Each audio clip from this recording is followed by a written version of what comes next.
দেশে প্রায় ৩.৫ কোটি প্রাপ্তবয়স্ক মানুষ ধূমপান সহ বিভিন্ন ধরনের তামাক ব্যবহার করে থাকেন। বিশ্ব স্বাস্থ্য সংস্থা ও সরকারি তথ্য মতে এদের মধ্যে প্রতি বছর তামাকজনিত রোগে প্রায় ১,৬১,০০০ মানুষের মৃত্যু হয়। এমন বাস্তবতায় প্রতি বছরের মতো এবারও নানা আয়োজনে দেশে পালিত হয় বিশ্ব তামাকমুক্ত দিবস।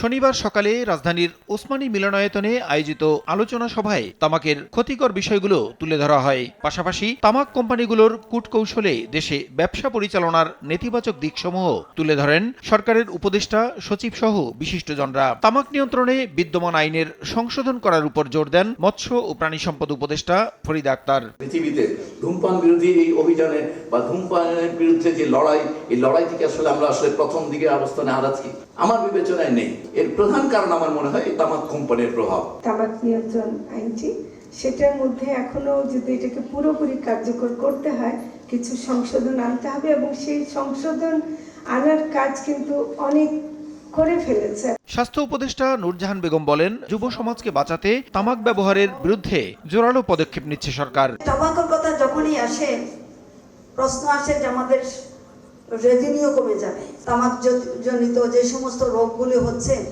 সেইখানের পিছনে আমরা টাকা ঢালবো নাকি এটাকে আমরা প্রতিরোধ করব।